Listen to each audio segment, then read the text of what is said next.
Hello everyone, so this is your introduction to science at Havant Academy.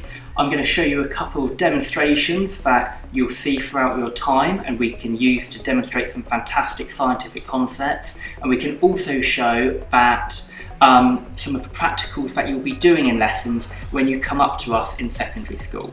Now you can see we're actually based in our science masterclass at the moment, which is a fantastic room which we can use to do combined classes, to run master classes, and we've got 4 excellent resourced labs up to date with all the modern equipment in it.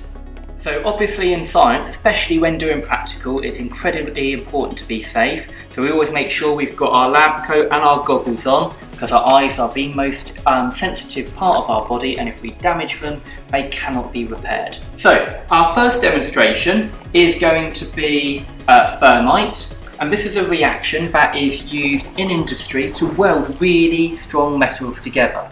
So what we've got in here is some iron oxide and some silver aluminium powder, and we're going to react these metals together with a catalyst with a strip of aluminium.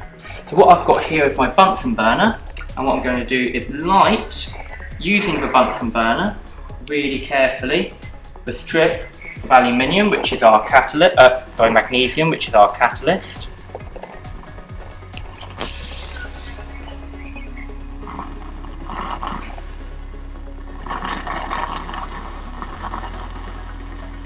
Okay, now I'm just going to step back.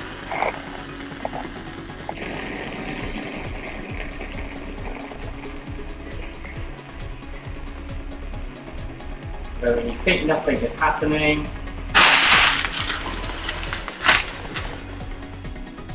you get the metals fusing together, and now if you look quite quickly down here, you'll be able to see the molten metal. Okay, and that is our thermite reaction.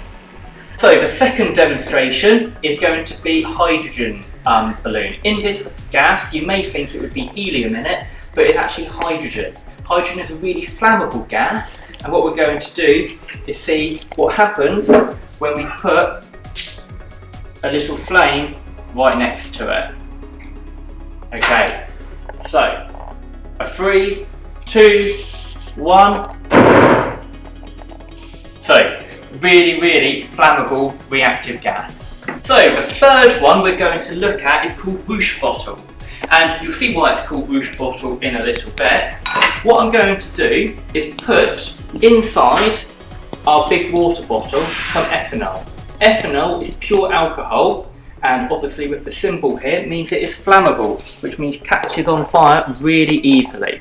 So I'm just going to put the ethanol into our big water vessel, and then I'm just going to swirl it round so some of that liquid ethanol hopefully will become a gas. I'm just going to keep that going for a little bit, and then what I'm going to do is just pour out some of the excess, which means leftover ethanol, into a beaker, and I'm going to trap hopefully a lot of the vapour in the whoosh bottle.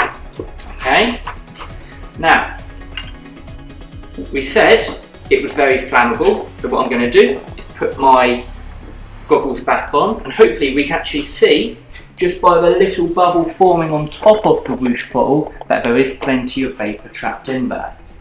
So I'm going to light my splint again on the end of this rod. Just going to make sure the vessels are away. And a 3, 2,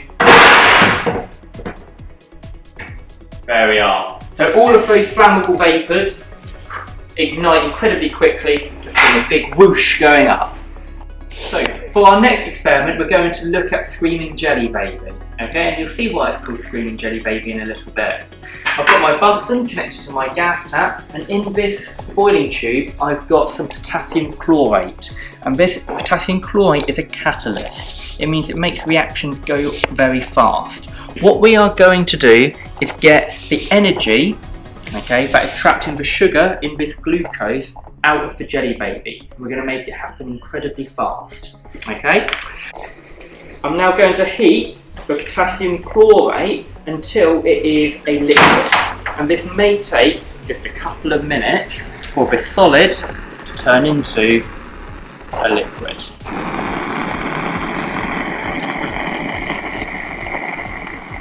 And here we've got the solid, as I continue to heat it, turning into that liquid, and that's what we're fully after. We want it all to be liquid.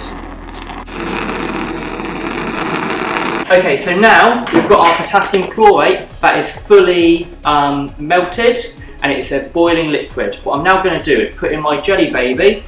It's going to slide down to the bottom, and then I'm going to step away very quickly.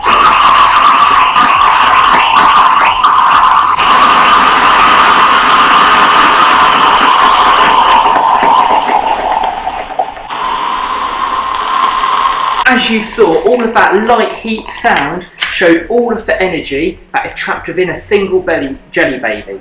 So that is why if you eat a whole packet of jelly babies, you will be incredibly hyper. Okay, so our final experiment is going to be chip pan fire, and chip pan fire is an excellent demonstration to show why you should never put out an oil-based fire with water. So what we've got here is a little metal container, and we've filled it up with some oil, okay, to model a deep fat fryer.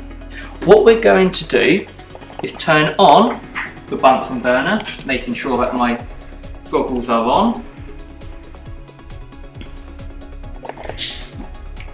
Okay, making sure it's on the safety flame whilst I'm not using it. We're going to move the Bunsen burner underneath, and we're going to heat the oil on a blue roaring flame, and we're going to heat it up until our oil catches on fire. And this is what could have happened in a deep fat fryer if you leave it unattended. Okay, so now our oil has caught on fire. Okay, I'm just going to turn that off on the Bunsen, and this is why you should never use oil to water to put out an oil-based fire, because if you do, massive fireball. So the safe way to put out an oil-based fire is to get a damp cloth and put it over the top of the fire, and that will starve it of the oxygen and it will go out nice and safely. Never add water.